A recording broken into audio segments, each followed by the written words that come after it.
limitado em um versículo só, meus irmãos. Mas para a gente entender um pouquinho, eu vou ler o versículo 14, certo? E depois a igreja vai ler comigo o versículo de número 23, que é o versículo da nossa mensagem hoje. Deuteronômio 31. O 14 diz assim a palavra do Senhor. Disse o Senhor a Moisés: eis que os teus dias são chegados para que morras. Chama Josué e apresentai-vos na tenda da congregação para que eu lhe dê ordens. Assim foram Moisés e Josué e se apresentaram na tenda da congregação. Todos os 23. Ordenou o Senhor a Josué, filho de Nun, e disse: sê forte e corajoso, porque tu introduzirás os filhos de Israel na terra que sob juramento lhes prometi, e eu serei contigo. Mais uma vez, vamos lá? Com convicção. Alguns leram com sono. Leia a palavra de Deus como quem acredita nela, em nome de Jesus. Então vamos ler direito. 1, 2, 3. Ordenou o Senhor a Josué, filho de Nun, e disse: sê forte e corajoso, porque tu introduzirás os filhos de Israel na terra que sob juramento lhes prometi, e eu serei contigo. Senhor, nós te amamos, nós te adoramos, Deus. Nós te bendizemos porque o Senhor é Deus. E não há outro, Senhor Deus, ó Pai, igual a ti. E nós te louvamos então e nos humilhamos, Senhor, diante da tua santa e gloriosa presença nesse lugar. Obrigado, Deus, porque Jesus morreu na cruz para nos salvar. Obrigado, Deus, porque, Senhor, Ele renunciou à glória. E obrigado, Deus, porque Ele se dispôs a sofrer morte e morte de cruz. Ó Deus, ó Pai, para que nós tivéssemos paz e vida eterna em Tua presença. Nenhum sofrimento se compara ao sofrimento do Senhor. Porque o Senhor sofreu para adquirir-nos a redenção. O Senhor recebeu a ira do Pai. O Senhor recebeu o peso do inferno na cruz. O que nós sofreríamos no inferno caiu sobre Ele. E obrigado porque por suas chagas fomos curados. Senhor, nós te adoramos hoje por Jesus. Pai, ao contemplar esse grande amor revelado na cruz, a nossa única resposta natural é dizer: Senhor, eis-nos aqui, envia-nos a nós. Senhor, nós ouvimos esse chamado e o nosso coração arde na Tua presença. Então, Deus, hoje aqui está a Tua igreja, comprada pelo sangue do Senhor. Aqui está a Tua igreja, composta, Senhor, de filhos e filhas, de sacerdotes, de obreiros, todos missionários que o Senhor chamou para realizar a Tua obra. Todos com o objetivo de pregar o Evangelho e fazer discípulos como o Senhor mandou. Então, Senhor, nós nos humilhamos hoje diante do Senhor. Clamamos que a unção do Espírito seja sobre a vida de todos nós, em nome de Jesus. Clamamos que o Espírito não enche o coração somente de quem pregue, mas que ele enche o coração de quem ouve em nome de Jesus. Ó Pai, que a alma do Teu povo seja aquecida. Ó Pai, que sejamos movidos à missão que o Senhor nos dá em Cristo Jesus. Deus, nós te amamos, nós te adoramos. Fala conosco, Deus, dirige a Tua igreja, desperta a Tua igreja para cumprir a obra missionária nessa manhã, em nome de Jesus. Amém. Assentar.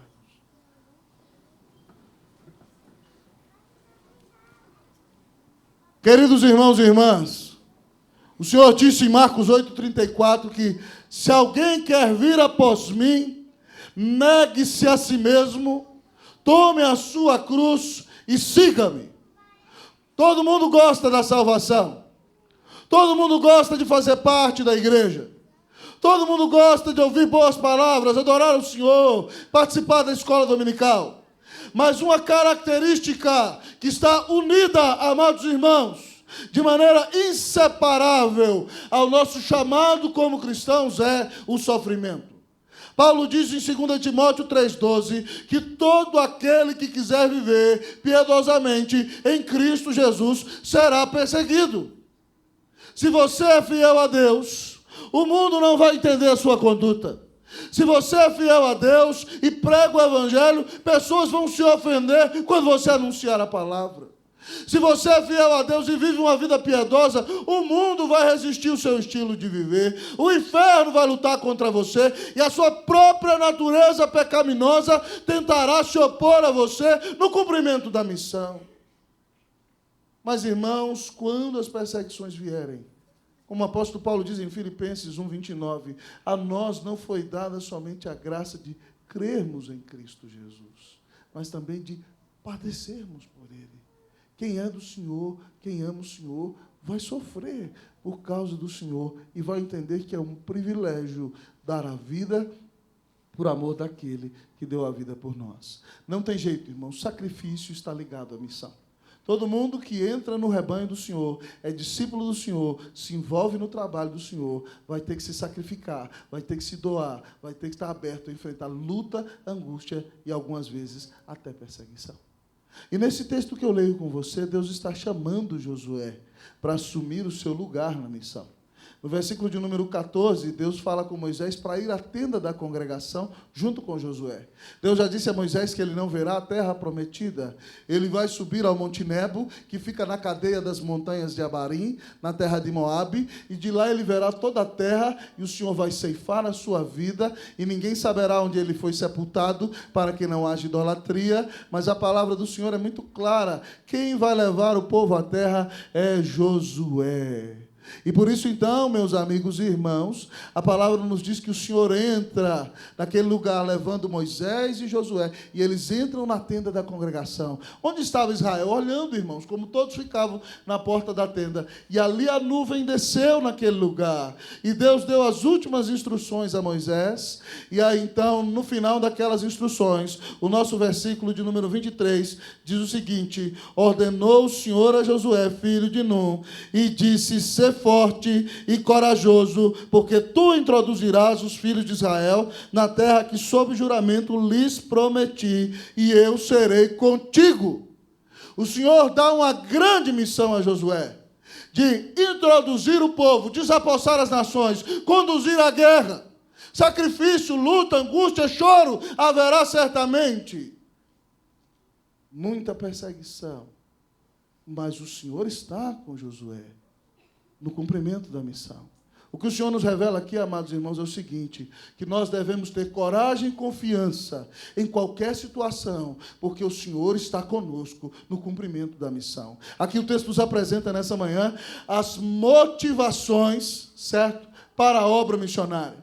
As motivações para a obra missionária. E missionário não é só aquele que está no campo transcultural, não. Nem somente nós que trabalhamos integralmente na palavra. Cada cristão é chamado para ser um missionário. Você é um missionário. Então preste atenção, porque o Senhor quer te dar aqui motivações para a obra missionária. E ao olhar para o texto nessa manhã, amados irmãos, inicialmente a palavra nos revela que uma motivação para a obra missionária é a coragem. Primeira motivação para a obra missionária é a coragem. Versículo de número 23, diz aí: ordenou, você vai ler comigo até a palavra corajoso, todo mundo, vamos lá? Ordenou o Senhor a Josué, filho de Num, e disse, vocês: ser forte e corajoso. Amados irmãos, o texto que a Líbna leu no começo do culto foi o de Josué, paralelo a esse, e nós nem combinamos. O Senhor diz a ele, lá em 1:9, não te mandei eu? Ser forte e corajoso. Não temas e nem te espantes, porque o Senhor teu Deus é contigo por onde quer que andares. Para fazer a obra de Deus, amados irmãos, nós temos que ter coragem. Nós não podemos ser um povo ensimesmado, nós não podemos ser um povo amedrontado, nós não podemos ser um povo preocupado com o que A ou B vão dizer, se nós vamos agradar A ou B. Não, nós temos que ter coragem para cumprir a nossa missão. Porque como Paulo disse, lá em Gálatas capítulo 1, se eu quisesse agradar a homens, não seria servo de Cristo. Para ser um crente fiel, para ser um missionário, para ser um sacerdote, para ser uma bênção nesse mundo, você precisa ser um homem corajoso. Você precisa ser uma mulher corajosa. Lá no primeiro livro dos Reis, amados irmãos, quando Davi está prestes a morrer, ele chama seu filho Salomão e vai mandar a Salomão guardar tudo que está na lei, o mesmo mandamento de Josué 1:8, lá em 1 Reis 2:3. Ele diz que ele tem que guardar para que seja bem sucedido e abençoado. Mas antes disso, Davi diz a ele o seguinte: eu vou pelo caminho de todos os mortais. Coragem, pois, de ser homem. O povo de Deus é caracterizado por coragem.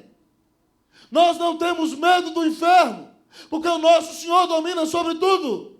Nós não temos medo de pessoas, porque o homem nada nos pode fazer fora da permissão do Senhor. Então nós devemos ser um povo corajoso.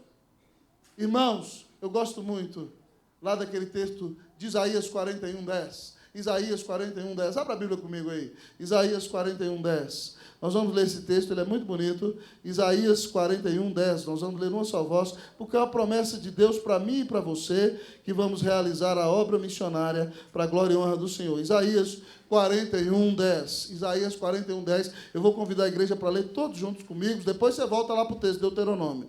Isaías 41:10. O que ele diz? Vamos lá? Não temas, porque eu sou. Não te assombres, porque eu sou o. Eu te fortaleço, eu te ajudo e te sustento com a minha destra fiel. Irmãos, com uma palavra como essa, nós não podemos temer as circunstâncias. Nós não podemos temer o que nos pode fazer o homem. O nosso Senhor domina sobre tudo. É um privilégio dedicar a vida para servi-lo. Então não se preocupe com o que A ou B vão dizer. Não se preocupe se vão te perseguir. O Senhor sabe de todas essas coisas e nada acontece com você fora da permissão dele. A igreja perseguida, lá no livro de Atos, dá um testemunho maravilhoso para nós. Os apóstolos estão sendo açoitados, amados irmãos, perseguidos por pregarem o Senhor. Então Pedro é solto, amados irmãos, a igreja se reúne, certo? E é proibida de pregar o evangelho. E aí a igreja vai orar. A partir de Atos 4:23. E ela ora presbiterianamente dizendo: Tu, soberano Senhor, que fizeste o céu, a terra, o mar e tudo que neles há, que disseste por intermédio da boca de Davi, nosso pai, teu servo, porque se enfureceram os gentios e os povos imaginaram coisas vãs? Porque nessa cidade se levantaram a uma contra o Senhor Jesus e contra nós, Herodes, Pôncio Pilatos, com gentios e gente de Israel, para perseguir o Senhor, amados irmãos. Mas eles reconhecem que é conforme a palavra, conforme a soberania de Deus, conforme o decreto de Deus a perseguição. E sabe o que eles oram? Eles não oram assim: Senhor, estão nos apedrejando, Senhor, estão destruindo nossas casas, coitadinho de nós.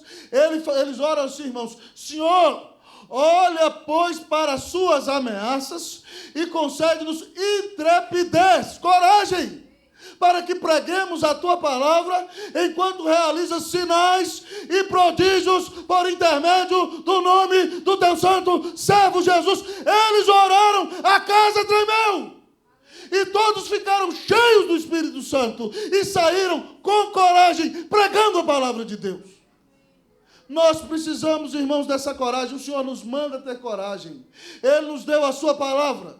Ele nos deu o seu Espírito. Ele nos deu a sua promessa de que Ele está no trono. E que todas as coisas que acontecerem conosco hão de cooperar para o nosso bem. Então, amados irmãos, nós temos que parar com essa idolatria da comodidade. Presta atenção, meu irmão, o céu não é aqui. E você não tem que semear só para a temporalidade. Você tem que semear para a eternidade. Se você semeia para a eternidade, você será uma bênção na temporalidade. Se você dedica a sua vida a servir o Senhor com alegria, Deus vai abençoar os seus projetos e propósitos aqui. Mas você acha, meu amado irmão, que a Bíblia diz: ide por todo mundo e só prestar concurso toda criatura? Não tem nada errado em prestar concurso, irmão. Mas se isso te impede de orar, se isso te impede de ler a Bíblia, se isso te impede de ser uma bênção, aí está errado, porque se tornou um Deus na sua vida. Então, meu irmão, você precisa ter coragem para assumir seu compromisso. E dizer: eu vou prestar um concurso e vou passar e vou ser uma bênção ali, porque eu vou ser um missionário naquele lugar. Mas eu nunca vou deixar o meu Senhor, porque Ele sempre vai ser a primeira pessoa na minha vida. Meu irmão, Jesus Cristo deu a vida na cruz por você. Como dizia o grande missionário, Jesus Cristo é Deus e Ele morreu por mim. Não existe sacrifício grande demais que eu possa fazer por Ele. Meu irmão, entregue-se ao Senhor. Eu gostaria de dizer para vocês, irmãos, que eu não concebo outro tipo de vida a não ser me entregar, me gastar e me doar na obra do Senhor. Esse último tempo eu estava fazendo uma reflexão, falei: Deus, eu quero usar a minha pobre e pequenina vida para servir aquele que tem a vida gloriosa, que é a vida e deu sua vida por mim. O que você vai fazer com a sua vida? Coragem, seja uma bênção nas mãos de Jesus. Aliste-se na causa do Senhor. Diga, Senhor, eu quero dedicar a minha vida para pregar teu evangelho, para ser uma bênção. Não importam as perseguições, não importam as circunstâncias. Mas, amados irmãos, ao olhar para o texto, ele nos disse a primeira motivação para a obra missionária. Mas a segunda motivação para a obra missionária, porque temos visto aqui que o Senhor nos manda ter coragem e confiança em qualquer situação, porque Ele é nosso companheiro no desenvolvimento da missão. E ao olhar para o texto de maneira maravilhosa, o Senhor nos mostra a primeira motivação da missão, que é coragem. Mas a segunda motivação da missão, amados irmãos, é confiança. Segunda motivação da missão é confiança. Olha aí para a sua Bíblia, para o versículo 23, nós vamos ler até a palavra prometi, certo? Prometi. Vamos lá? 1, 2, 3. Ordenou o Senhor a Josué, filho de Nun, e disse: Ser forte e corajoso, porque tu introduzirás os filhos de Israel na terra, que sob juramento lhes prometi. Deus jurou, amados irmãos. E quando Deus jura, Ele cumpre. A palavra diz que o Senhor não é homem para que minta, nem filho do homem para que se arrependa.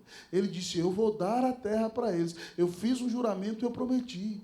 Deus prometeu para Abraão, prometeu para Isaac, prometeu para Jacó. Deus prometeu para Moisés, prometeu para Israel, e o Senhor vai cumprir o que prometeu. Então Josué, amados irmãos, pode se atirar confiadamente na obra, porque Deus é um Deus fiel. Fiel a si mesmo, fiel à sua santidade, mas fiel à sua palavra. E para desenvolver então a obra missionária, para se dedicar ao trabalho do Senhor, você tem que confiar que o Senhor é o Senhor da palavra, que o Senhor é o Senhor quem te chama, que o Senhor é o Deus da providência, que o Senhor é o Deus que dá direção, que o Senhor é o Deus que te sustenta, que o Senhor é o Deus que põe a palavra certa na sua boca, e confiando no Senhor, assim você não vai ter medo e vai se entregar de todo para cumprir a missão e o chamado de Deus para a sua vida. Confiança é essencial se nós queremos estar motivados para cumprir a obra missionária. Irmãos, é extremamente importante. Ontem nós estudamos aqui no simpósio, a última lição foi sobre a fé. O que diz Hebreus 11:6?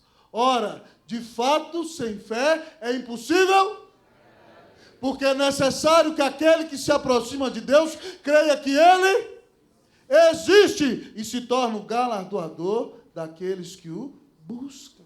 Irmãos, sem fé a gente não agrada a Deus. Mas quem crê, amado irmão, fecha a boca de leões, como diz Hebreus, lá na galeria dos heróis da fé. Quem crê está disposto a ser cerrado pelo meio. Quem crê, amados irmãos, muitas vezes deixa pai, mãe, filho e filha. Quem crê, amado irmão, se separa de pessoas que ama para doar a vida por amor do Senhor Jesus. Quem crê se entrega totalmente, amados irmãos. Eu quero perguntar para os irmãos, vocês creem na bondade, na fidelidade, nas promessas, na palavra do Senhor? Quem crê vai sair de si mesmo, vai sair do centro, vai sair do egocentrismo, vai sair de olhar para o seu próprio umbigo e vai se dedicar a cumprir a obra, o chamado do Senhor. Irmãos, é muito importante. Por que nós podemos crer? Deus prometeu que Jesus ia nascer em Belém de uma virgem. Onde é que ele nasceu, irmão? Por uma virgem, amado irmão. Deus prometeu que Jesus ia morrer, ia ser traspassado, moído pelas nossas iniquidades. Ele foi. Deus prometeu que ele seria sepultado com o rico na sua morte, e ele foi sepultado numa sepultura de luxo de José de Arimateia. Deus prometeu que ele ressuscitaria ao terceiro dia, e ele ressuscitou.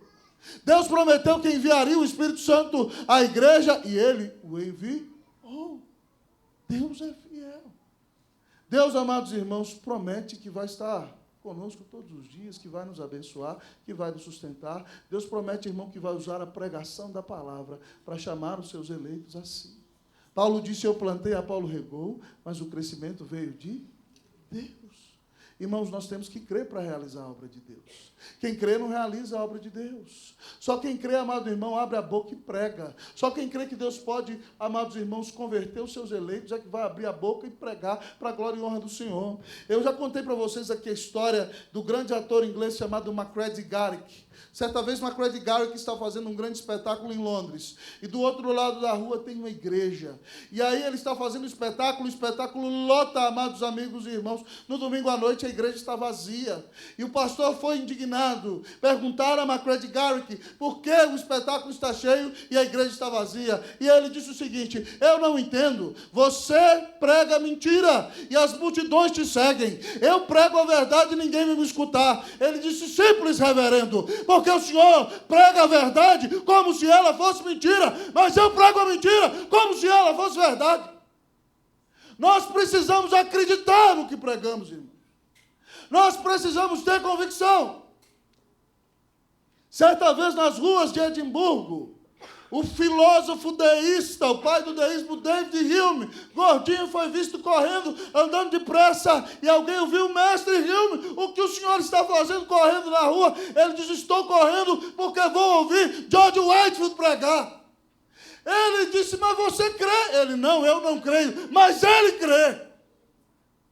Quando nós acreditamos, irmãos, até quem não crê corre para nos escutar pregar o Evangelho. Você crê no Evangelho? Ou você vem à igreja por mero desencargo de consciência, para dizer que dedica um tempinho da semana para Deus? Você crê que o Senhor morreu por você? Você crê que você foi amado antes que o mundo houvesse? Você crê que o Espírito Santo batizou e selou a sua vida e habita em você e te capacita para fazer a missão? Você crê que Deus pode converter os seus eleitos por meio da pregação do Evangelho?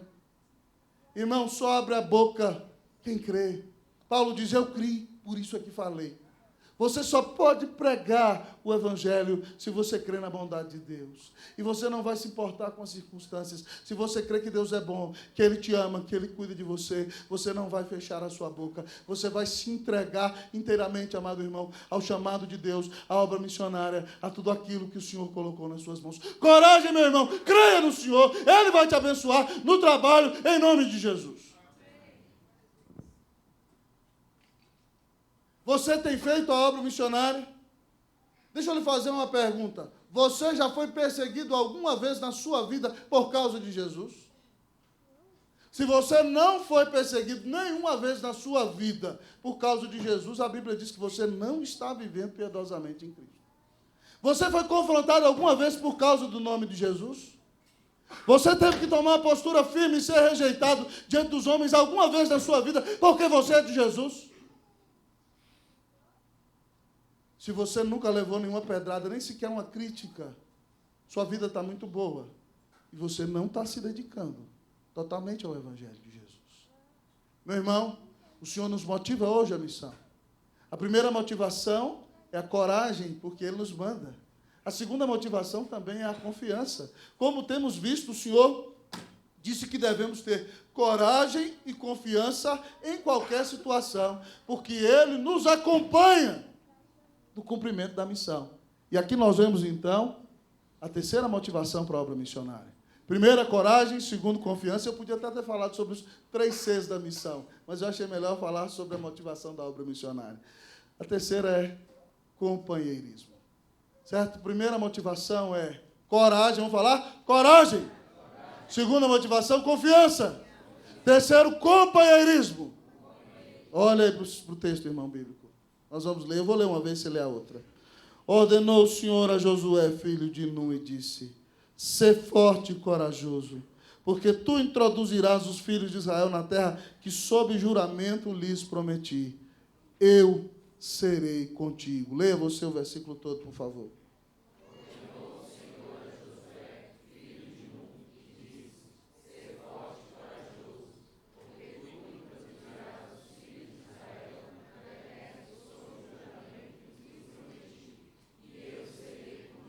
Eu serei contigo. Que promessa maravilhosa, amados irmãos. Josué sabe muito bem o que é isso. Ele está no deserto quando o Senhor aparece de dia na nuvem. Você se lembra que o calor do deserto é causticante, mas Deus para sobre o tabernáculo e sobre Israel com uma nuvem, refrescando o seu povo no calor do deserto. Deus está com eles no frio, nas noites gélidas e inóspitas do deserto. Oh, amados irmãos, Deus vem com uma grande tocha de fogo dos céus à terra para aquecer o povo de Israel. Quando a nuvem se levanta, o povo anda. Quando a nuvem para, o povo se assenta. Quando a tocha anda à noite, o povo anda. Mas quando ela para, o povo para. Deus está com o seu povo, Deus dirige o seu povo, mas agora Moisés está morrendo. E talvez o medo assalte o coração de Josué. Então o Senhor diz a ele claramente: eu serei contigo. Companheirismo. Que presença maravilhosa. Que presença inusitada. Que presença especial. Que presença incomparável é a presença de Jesus do nosso lado. Louvado seja Deus, irmãos, isso é uma bênção maravilhosa. O Senhor, quando nos mandou cumprir a missão, a grande comissão de fazer discípulos, indo, batizando, ensinando, ele disse o seguinte, lá em Mateus 28, 20, na segunda metade: e eis que estou convosco, uma presença especial, todos os dias, ultra circunstancial, até a consumação dos séculos, propositada, haverá um final da história. Mas o Senhor sempre estará conosco. Que bênção maravilhosa, amados irmãos. Irmãos, há um versículo em Hebreus que eu gosto demais. Ele diz o seguinte: fuja da avareza, não sejam avarento, contentai-vos com as coisas que tendes, porque o Senhor diz o seguinte: nunca te deixarei, jamais te abandonarei. O Senhor está com você, meu irmão. O Senhor está cuidando de nós todos os dias. O Senhor tem nos abençoado de maneira gloriosa, graciosa e maravilhosa. Irmãos, no dia difícil, na luta, na perseguição do ministério, da vida cristã, ou na obra missionária, ou lá no seu trabalho, você tem que entender o seguinte: o Senhor prometeu estar com você. Não se desespere, Ele está carregando você no colo. No dia da perseguição, Deus manifesta a sua presença de maneira graciosa, e você precisa louvar ao Senhor por isso. Quando Paulo está preso em Jerusalém e parece que tudo acabou, há uma conspirata de 40 judeus dizendo que não vão comer, fizeram um voto dizendo que não vão comer enquanto não matarem Paulo. Parece que o fim chegou, e Paulo está ali na sua cela, irmãos, chorando, gemendo na presença do Senhor, mas adorando a Deus. E a Bíblia diz que o próprio Senhor Jesus apareceu na cela. Em Atos 23, 11, o Senhor se põe ao lado dele e diz: coragem, Paulo, porque do mesmo modo que deste testemunho de mim em Jerusalém, será necessário também que tu o faças em Roma. Irmão, isso é muito sério. Você está achando talvez essa mensagem muito simples e frívola. É a palavra de Deus, tá? Você não é mais importante que um versículo só. Então deixa de ser cabeção e se humilha diante dessa palavra, porque ela é para você, tá bom? É um versículo só. E se você não tem humildade para aprender um versículo só, você não tem humildade para aprender 20.000. Então, em nome do Senhor Jesus, eu gostaria de lhe dizer que você está recebendo a maior de todas as promessas. É a promessa do companheirismo, da presença e da bênção do Senhor. Isso é maravilhoso, irmãos. Irmãos, nós não vivemos de experiência, a nossa regra é a palavra. Mas essa semana eu tive um tempo tão gostoso com Deus. Nós temos vivido dias de luta na igreja. A crise afetou o país, afetou a igreja. E os recursos de nossa igreja não estão dando abasto, irmãos. Eu não sei se está todo mundo sendo fiel, cada um sabe da sua consciência com o Senhor. Mas futuramente talvez nós tenhamos que tomar decisões sérias a respeito das finanças da igreja. O conselho está conversando sobre isso, porque nós não estamos conseguindo pagar. Imagine o meu coração como seu pastor, como alguém que tem um dom de liderança. Deus me chamou para isso. O meu coração dói, geme, e a gente tem orado, tem chorado, tem buscado, tem jejuado, tem clamado a Deus. E Deus tem visitado a igreja com essa aprovação. E o meu coração estava chateado. O líder tem que saber, irmão, como atuar. O líder é aquele que toma as decisões certas, pensando no melhor para o rebanho. E inúmeras, todas as possibilidades que vocês imaginarem já passaram na minha cabeça. Noite sem dormir, orando por causa disso. E aí, no dia 18, foi aniversário da minha esposinha. A gente saiu para almoçar, teve um tempo gostoso. E antes de vir aqui para a igreja à noite, para o culto, eu estava no chuveiro antes de sair para buscar meus filhos. E eu orava, irmãos, e cantava, e buscava o Senhor. E eu tive um momento tão gostoso com o Senhor ali. Certo? Quando eu saí do chuveiro, eu percebi a presença graciosa naquele lugar. Não apareceu um anjo, não apareceu nada demais. Mas eu senti o consolo e a presença do Senhor me estimulando e me movendo a continuar a fazer a vontade do Senhor nesse lugar. Porque o Senhor está no barco. O Senhor é companheiro, o Senhor está presente, o Senhor mostra para nós que Ele está conosco no dia da dor, no dia da perda, no dia da separação, no dia da morte, no dia da aflição. Ele diz que vai nos carregar no colo. Ele disse: nunca te deixarei, jamais te abandonarei. Você tem cumprido a missão? Você tem doado a sua vida por amor do seu Senhor? O que você fará nos dias difíceis, nos dias de luta, nos dias de perseguição? O Senhor diz que você deve ter coragem e confiança em qualquer situação, porque Ele é seu companheiro no cumprimento da missão. Ele deu a vida na cruz por você. Nunca te deixará, jamais te abandonará. Coragem, igreja! Que continuemos a ser uma igreja missionária, em nome de Jesus, para a glória de Jesus. Vamos orar a Deus eterno.